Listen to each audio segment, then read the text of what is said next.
Hello students, good morning. Online class में आपका स्वागत है।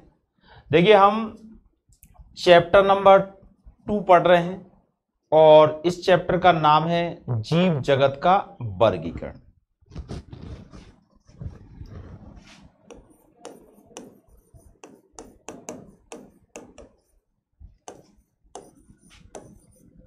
जीव जगत का वर्गीकरण। देखिए, इसमें हम 5 जगत वर्गीकरण पढ़ रहे हैं और इस 5 जगत वर्गीकरण को देने वाले वैज्ञानिक थे R.H. वेटेकर, जिन्होंने 1969 में इस वर्गीकरण को दिया था। इस 5 जगत वर्गीकरण में समस्त जीवों को 5 जगतों के अंतर्गत बांटा है। ये 5 जगतों के नाम आप लोगों को मैं पहले भी कई बार बता चुका हूं, आपको याद होने चाहिए। तो इसमें सबसे पहला जगत जो है जगत मोनेरा, दूसरा जगत है प्रोटिस्टा, तीसरा है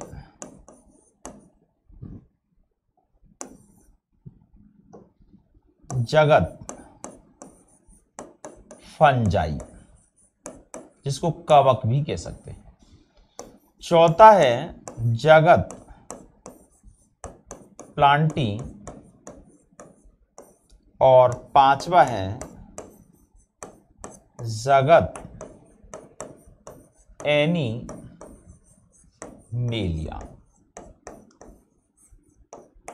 5 जगत हैं। इनमें से हम सबसे पहले जगत को पढ़ चुके हैं जिसका नाम है जगत मोनेरा, और इस जगत के अंतर्गत उन जीवों को रखा गया है जिनका शरीर एक कोशिकीय होता है और कोशिका जो है वो प्रोकैरियोटिक प्रकार की होती है, जिसमें जीवाणुओं को, अब वो जीवाणु जो है ये भी एक तो होते हैं आर्की बैक्टीरिया आद्य जीवाणु, सत्य जीवाणु, एक होते हैं साइनो बैक्टीरिया और इसके अलावा माइकोप्लाज्मा। इन सब जीवों को इस मोनेरा जगत के अंतर्गत रखा गया है। अब हम आज पढ़ेंगे प्रोटिस्टा जगत, यानी 5 जगत वर्गीकरण का दूसरा नंबर का जगत, ये वाला जगत, जगत प्रोटिस्टा, इसके बारे में पढ़ेंगे।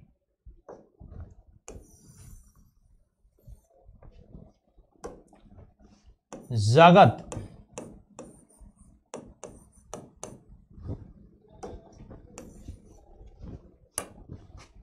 जगत प्रोटिस्टा।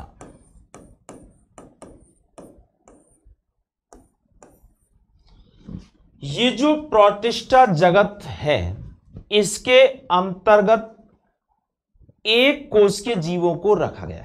जिस प्रकार से मोनेरा जगत में रखा गया है उसी प्रकार से यहां पर भी एक कोश के जीवों को रखा गया है। तो ये इसमें एक कोशिकीय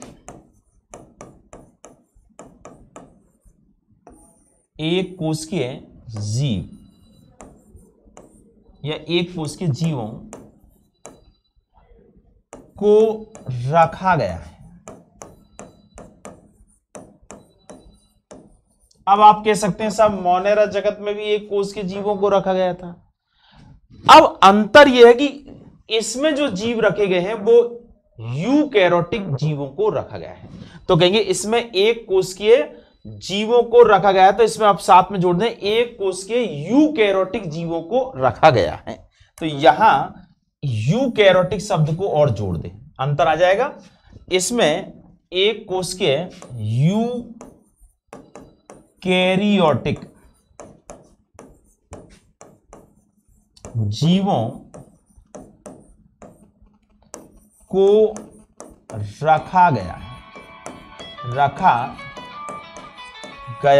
है, यानी ऐसे जीवों को रखा गया है जो एक कोशिकीय हैं। एक कोशिकीय जीव का मतलब होता है ऐसे जीव जिनका शरीर केवल एक कोशिका से बना होता है।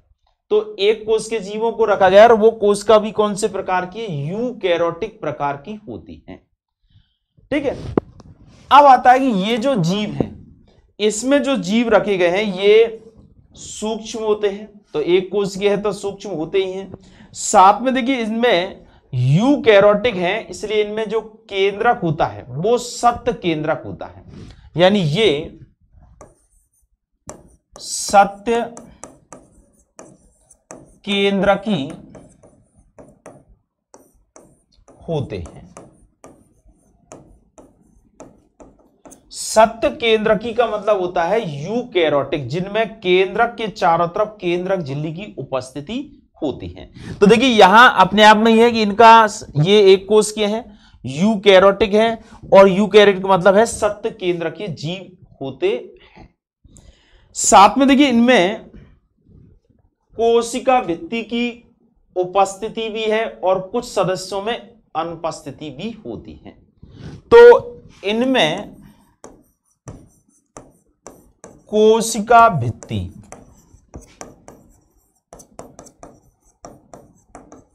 की उपस्थिति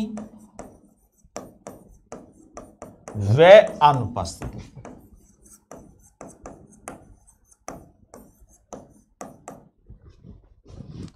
होती है। यानी इस प्रोटिस्टा जगत के सदस्य भी कई प्रकार के हैं। तो कुछ सदस्य तो ऐसे हैं जिनमें कोशिका के चारों तरफ कोशिका भित्ति उपस्थित होती है, और कुछ ऐसे सदस्य हैं जिनमें कोशिका के चारों तरफ कोशिका भित्ति उपस्थित नहीं होती है। साथ में देखिए इसमें लवकों की भी उपस्थिति है, कुछ में लवकों की उपस्थिति है और कुछ में लवक उपस्थित नहीं होते हैं। अब देखिए लवक का मतलब होता है कि कुछ सदस्य ऐसे हैं जो स्वपोषी हैं और कुछ जो है वो कैसे हैं, परपोषी हैं। तो यानी इसमें प्रकाश संश्लेषी एवं अप्रकाश संश्लेषी दोनों प्रकार के जीवों को इसमें रखा गया है। इसमें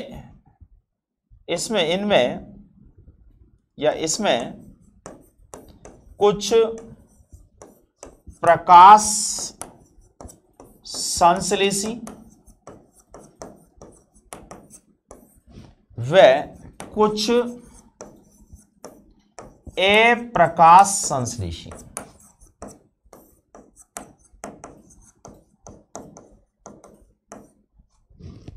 जीव रखे गए हैं। यानी इसमें कुछ ऐसे जीव भी हैं जो प्रकाश संश्लेषण की क्रिया करने में सक्षम है, यानी जिनके अंदर हरित लवक पाया जाता है, और दूसरे ऐसे भी सदस्य हैं जिनमें ये नहीं पाया जाता है।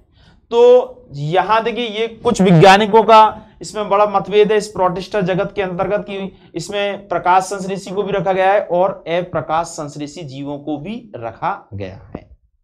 यानी इस जगत का जो मुख्य लक्षण वो है कि ये एक कोश के होते हैं और ये यूकैरियोटिक प्रकार के होते हैं, जबकि मोनेरा के भी एक कोश के होते हैं लेकिन वो प्रोकैरियोटिक प्रकार के यानी असत्य केंद्र की होते हैं। अब देखिए यहां इन जीवों में कुछ ऐसे हैं जिनमें कंसाविका पाई जाती है और दूसरे कुछ जीव ऐसे होते हैं जिनमें कंसाविका जो बाल जैसी संरचना होती है वो नहीं पाई जाती है। तो इसमें कंसाविका युक्त जीव और अकंसाविका युक्त या अकंसावी जीव दोनों प्रकार के जीवों को इसके अंदर रखा गया है। अब देखिए इनमें जो है इस जगत के जो सदस्य हैं इनमें अलैंगिक जनन भी होता है और संयुग्मन के द्वारा लैंगिक जनन के भी इसके अंदर पाया जाता है। तो हम कह सकते हैं कि प्रोटिस्टा जगत के जीवों की क्या विशेषता है। अगर आपसे पूछा जाए तो सबसे पहली बात एक कोश के होते हैं, यूकैरियोटिक प्रकार के होते हैं, इनकी कोशिका के अंदर स्पष्ट केंद्रक होता है जो केंद्रक झिल्ली से घिरा हुआ रहता है। इस जगत के अंतर्गत प्रकाश संश्लेषी और अप्रकाश संश्लेषी दोनों प्रकार के जीव हैं। साथ में इस जगत के अंतर्गत कोशिका भित्ति की उपस्थिति और अनुपस्थिति दोनों ही प्रकार के जीवों को रखा गया है। अब आता है कि इस जगत में जो रखे गए जीव हैं उनको 5 समूहों में यानी 5 वर्गों में बांटा गया है। तो 5 प्रकार के जीव होते हैं जिनको किसमें रखा गया है, प्रोटिस्टा जगत में रखा गया है। यानी लक्षणों के आधार पर इनको 5 समूह में बांटा गया है।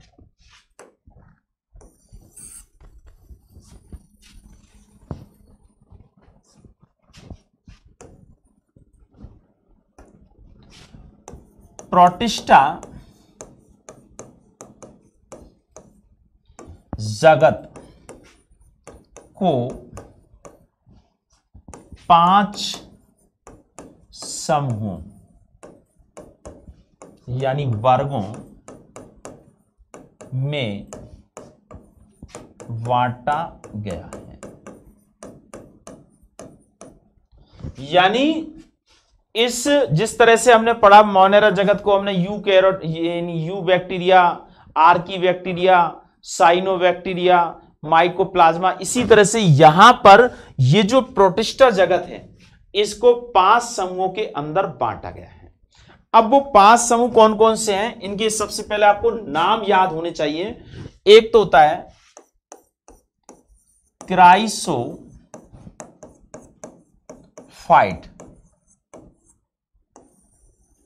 क्राइसोफाइट, ठीक है। दूसरा है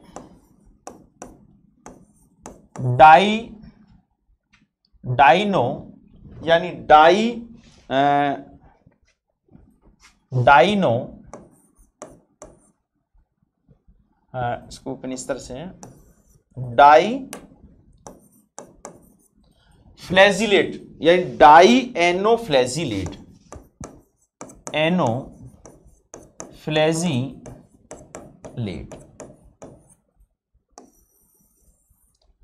डाई एनोफ्लैजिलेट।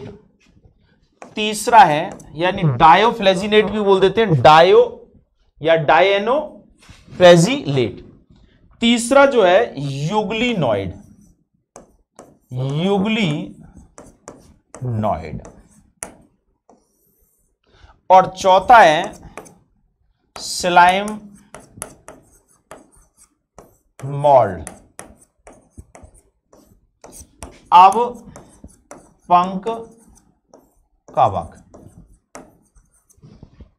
और इसको कहते हैं डायनो फ्लैजिलेट भी कह सकते हैं, फ्लैजिलेट, डायनो फ्लैजिलेट या डायनो, इस तरह से भी लिख सकते हैं इसको। और इसके बाद 5वां है प्रोटोजोआ, प्रोटोजोआ। तो ये 5 समूहों के अंदर इनको बांट दिया गया है। अब हम एक एक समूह के बारे में पढ़ेंगे कि इनकी क्या विशेषता होती है। तो सबसे पहला है क्राइसोफाइट। देखिए एक बार इनके नाम आप बार बार सुन लीजिएगा क्योंकि आपको जब याद होंगे तभी आगे बढ़ेंगे। क्राइसोफाइट। दूसरा है डायनोफ्लैजिलेट या डाइएनोफ्लैजिलेट कह सकते हैं। युग्लिनॉइड, इसके बाद स्लाइम मोल्ड या अपंग कवक, और 5वां है प्रोटोजोआ। अब आता है क्राइसोफाइट, उसे आप स्क्रीनशॉट ले लीजिएगा।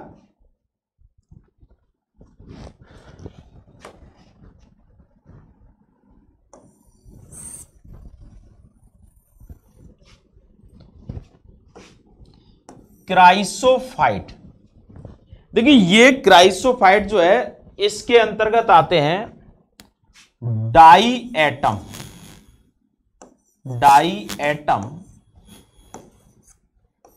एवं डेस्मिड। डाई एटम एवं डेस्मिड यानी सुनहरे शैवाल।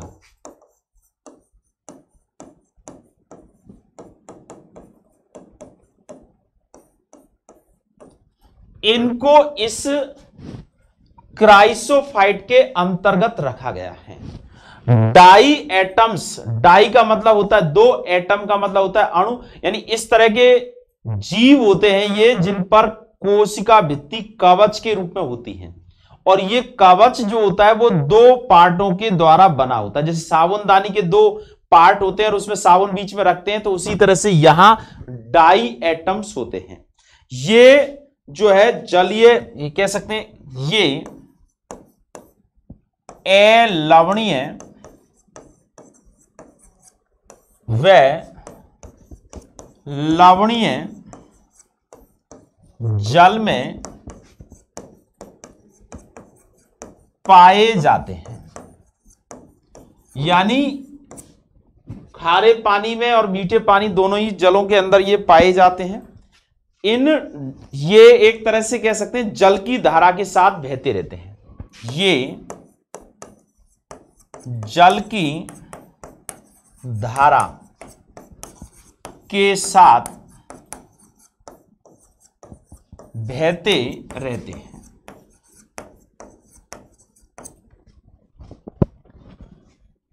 इनमें डाई एटम की कोशिका भित्ति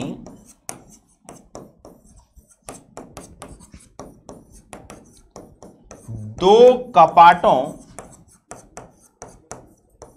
से बनी होती है।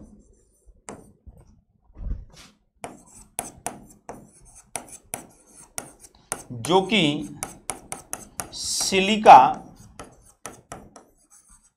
युक्त होती है। सिलिका युक्त होती है किसकी? डाई एटम की कोशिका भित्ति। अब देखिए इसमें क्या होता है कि जब ये डाई एटम मृत हो जाते हैं, यानी पानी के अंदर बहुत सारे डाई एटम पाए जाते हैं। अब जैसे जैसे डाई एटम मृत हो जाते हैं तो इनका जो कवच है जिसमें सिलिका होती है वो नीचे बैठता चला जाता है, और उससे जब कई वर्षों तक, कई हजारों वर्षों तक जब नीचे की तरफ बैठते चले जाते हैं इस तरह के, तो नीचे की तरफ एक जहां खुदाई के दौरान या उसमें से निकालते हैं तो वो डाई एटमी मृदा का निर्माण हो जाता है। तो कह सकते हैं डाई एटमी मृदा किसे कहा जाता है? तो डाई एटम के कवचों से बनी हुई जो मृदा है वो कहलाती है डाई एटमी मृदा, जो जलाशयों के अंदर कई वर्षों के बाद लगातार उनका जो कवच है, जो कोशिका भित्ति है, उसके जमा हो जाने के कारण बन जाती है। अब देखिए ये जो मृदा है ये एक तरह से हल्की सी कह सकते हैं कर्णिका में होती है, कण होते हैं इसके, दानेदार होती है। तो ऐसी स्थिति में इसका उपयोग जो होता है ये पॉलिश करने में, इसके अलावा तेल या सिरप जो होते हैं उनको निस्संदन यानी फिल्ट्रेशन करने में, यानी छानने के लिए इसका प्रयोग किया जाता है। जब मेम्ब्रेन वगैरह बनाई जाती है अपनी, ये जो आरओ की होती है, तो उसमें इसका प्रयोग किया जाता है। किसके लिए? फिल्ट्रेशन करने के लिए, निस्संदन करने के लिए इसका प्रयोग किया जाता है। तो देखिए यहां आपको ध्यान रखें, क्राइसोफाइट क्या है? ये एक प्रकार से प्रोटिस्टा जगत के सदस्य होते हैं। कहां पाए जाते हैं? जलीय आवास में पाए जाते हैं। किस प्रकार के जलीय? अलवणीय और लवणीय दोनों प्रकार के जलीय आवास में पाए जाते हैं। इसमें किन जीवों को रखा गया है? तो इसमें देखिए डायएटम और डेस्मिड, सुनहरे शैवालों को रखा गया है। इनकी क्या खासियत है कि इनकी जो कोशिका भित्ति होती है डायएटम की, वो दो कवचों के रूप में बनी हुई होती है, और ये कवच लगातार जो जीव मृत हो जाता है तो कवच की संख्या बढ़ती जाती है और वो जमीन पर बैठते चले जाते हैं। तो ऐसी स्थिति में इससे डायएटमी मृदा का निर्माण हो जाता है, और उस डायएटमी मृदा का जो उपयोग है वो पॉलिश करने में, या फिर इसके अलावा जो सिरप है, तेल है, इनको छानने के लिए, फिल्टर करने के लिए, निस्संदन के लिए इनका प्रयोग किया जाता है। तो ये होता है हमारा क्या है? क्राइसोफाइट्स। ठीक है, तो आगे हम इसके बारे में और बताएंगे, और फिर हमारा ये प्रोटिस्टा जगत अभी चलेगा क्योंकि इसके 5 सदस्य हैं: क्राइसोफाइट्स, डायनोफ्लैजिलेट, इसके अलावा यूग्लिनॉइड और स्लाइम मोल्ड और प्रोटोजोआ। ठीक है, तो आप इन नामों को सुनिए। आप पहली बार नाम सुन रहे हैं तो हो सकता है आपको नहीं लगे, लेकिन जब हम बार बार पढ़ेंगे इन नामों को तो आपको आसानी से ये याद हो जाएंगे। ठीक है, तो आप स्क्रीनशॉट ले लीजिए और याद रखिए इन सब चीजों को। आज के लिए इतना ही, ओके।